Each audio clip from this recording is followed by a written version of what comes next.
Hello, high, নমস্কার। তোমাদের সবাই স্বাগত জানাচ্ছি আমাদের এই ছোট্ট ইউটিউব চ্যানেলে।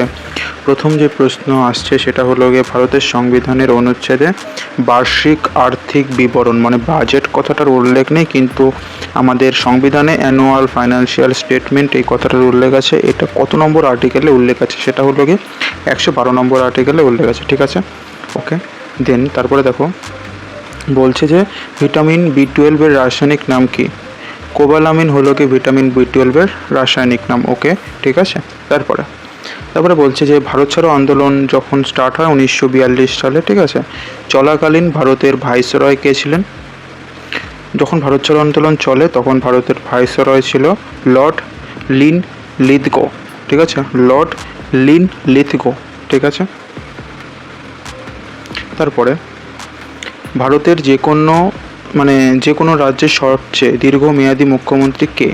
সেটা হলো গিয়ে সিকিমের পবন কুমার চামলিং। তিনি হলো গিয়ে সিকিম রাজ্যের সব থেকে বেশি মুখ্যমন্ত্রী পদে মানে সব থেকে দীর্ঘমেয়াদী মুখ্যমন্ত্রী পদে ছিল, ঠিক আছে।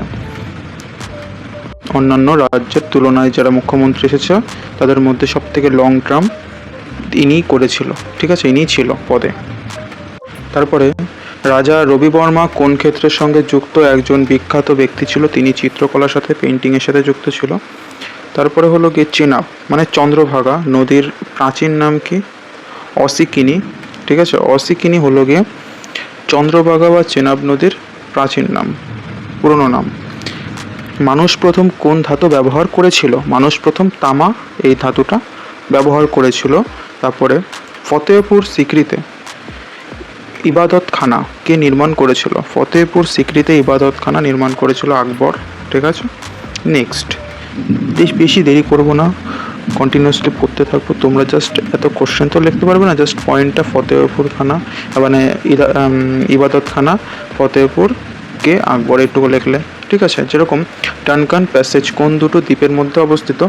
জাস্ট এরকম লিখবে ডানকান প্যাসেজ, দুটো দ্বীপ লিখবে, south Andaman and little Andaman, এই দুটোর মাঝে অবস্থিত, ঠিক আছে। Okay, then who is the author of the book Rajatarangini? Rajatarangini গ্রন্থের লেখক কে? রাজতরঙ্গিনী যে গ্রন্থটা সেই গ্রন্থের লেখক হলো কে? কলহন হলো কে রাজতরঙ্গিনী গ্রন্থের লেখক। ওকে, দেন হরপ্পা সভ্যতার নিদর্শন রাখিগড়ি ভারতের কোন রাজ্যে অবস্থিত? হরপ্পা সভ্যতার নিদর্শন যেটা সেটা হলো গিয়ে রাখিগড়ি, এটা ভারতের হরিয়ানা রাজ্যেতে অবস্থিত। ওকে, তারপরে ভারতের প্রধান নির্বাচন কমিশনার কে নিয়োগ করেন? ভারতের প্রধান নির্বাচন কমিশনার চিফ ইলেকশন কমিশনারকে কে নিয়োগ করে? প্রেসিডেন্ট নিয়োগ করে। ওকে, দেন একটু কোশ্চেনটা ছোটোখাটোই আছে। 1956 সালের রাজ্যের পুনর্গঠন আইনের দ্বারা কয়টি রাজ্য ও কেন্দ্রশাসিত অঞ্চল গঠিত হয়েছিল? রাজ্যের পুনর্গঠন যে আইন, সেই আইনের দ্বারা 1956 সালটা অবশ্যই মনে রাখতে হবে।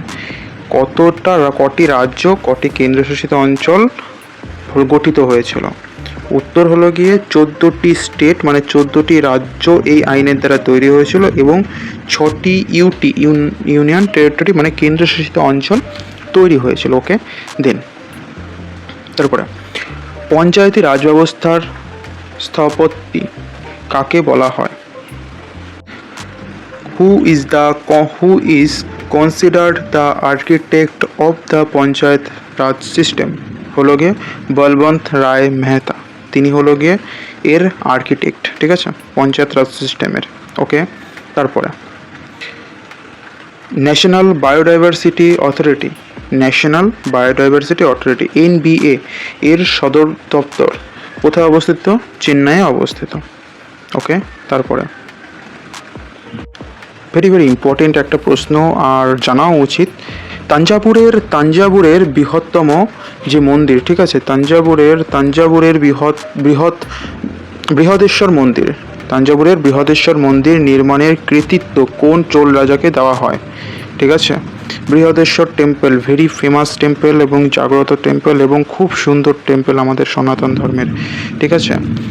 রাজা চোলা, ঠিক আছে, প্রথম রাজরাজ চোলা, ঠিক আছে, তার কৃতিত্বে এই বৃহদেশ্বর মন্দির নির্মাণ করা হয়। মন্দিরটার নাম হলো গিয়ে বৃহদেশ্বর টেম্পল বা মন্দির, তাঞ্জাভুরে আছে, ঠিক আছে। এটা রাজগৃহে অনুষ্ঠিত প্রথম বৌদ্ধ সঙ্গীতের সভাপতিত্ব কে করেছিলেন? রাজগৃহে অনুষ্ঠিত প্রথম বৌদ্ধ সঙ্গীতের সভাপতিত্ব করেছিল মহাকাশ্যপ, ঠিক আছে, মহাকাশ্যপ। ওকে, দেন স্ন্যাচ এবং clean and jerk, snatch and clean and jerk, এই কথাটি, যা টার্ম, এই টার্মটি রিলেটেড কোন স্পোর্টসের সাথে, কোন খেলার সাথে যুক্ত? এই শব্দ দুটো, এটা হলো গিয়ে কোন খেলার সাথে যুক্ত? এটা যুক্ত হলো গিয়ে ওয়েট লিফটিংয়ের সঙ্গে যুক্ত। ওকে, একটু গৌর সে দেখো, ভারতীয় সংবিধানের কোন অনুচ্ছেদটি, মানে কোন আর্টিকেলটি নাগাল্যান্ড রাজ্যের জন্য বিশেষ যে বিধান, সেই বিধানটা নিশ্চিত করে? সেটা হলো গিয়ে 371A, ঠিক আছে, 371A।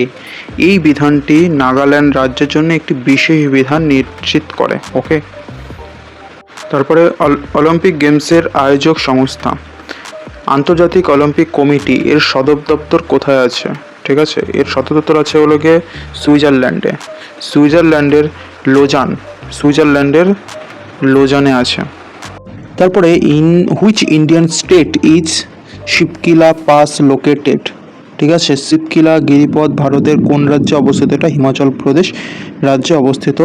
তারপরে হলো গিয়ে ঘানার রাজধানী কি? ঘানার রাজধানী হলো গিয়ে আকরা হলো গিয়ে ঘানা এর রাজধানী। ওকে, তারপরে পুলিকট হ্রদ, এটি মূলত কোন দুটো রাজ্যের সীমান্তে অবস্থিত? এটা ইম্পর্টেন্ট আছে, দুটো রাজ্যের বর্ডারে পুলিকট হ্রদ পড়ে, মানে পুলিকট হ্রদটা দুটো রাজ্যের মধ্যেই পড়ছে, একটা হলো গিয়ে অন্ধ্রপ্রদেশ আর একটা হলো গিয়ে তামিলনাড়ু, ঠিক আছে। তারপরে বলছে এয়ারপোর্টস অথরিটি অফ ইন্ডিয়া এর সদর দপ্তর কোথায় আছে? ঠিক আছে, হেডকোয়ার্টার কোথায় আছে? এটা নিউ দিল্লিতে আছে। ওকে, 1 ন্যানোমিটার মানে কত মিটারের সমান? 10⁻⁹ মিটারের সমান। ওকে, তারপরে দূরদর্শন কোন বছর প্রতিষ্ঠিত হয়েছিল? দূরদর্শন এটা 1959-এ প্রতিষ্ঠিত হয়েছিল, ঠিক আছে। তারপরে দেখি 30টা মতন দেখছি আজকে, ঠিক আছে। বিশ্ব রেডিও দিবস কোন তারিখে পালিত হয়? এটা 13 ফেব্রুয়ারি পালন করা হয়ে থাকে, বিশ্ব রেডিও দিবস। তারপরে হলো গিয়ে একটু লেন্দি বড় কোশ্চেন আছে, ভারতীয় সংবিধানের কোন অনুচ্ছেদটি রাষ্ট্র পরিচালনার নির্দেশমূলক নীতিতে, মানে DPSP, direct principal of state পলিসির এই নীতিতে সমকাজের জন্য সমবেতন নীতিটি অন্তর্ভুক্ত করেছে? আশা করি বুঝতে পারলে না প্রশ্নটা।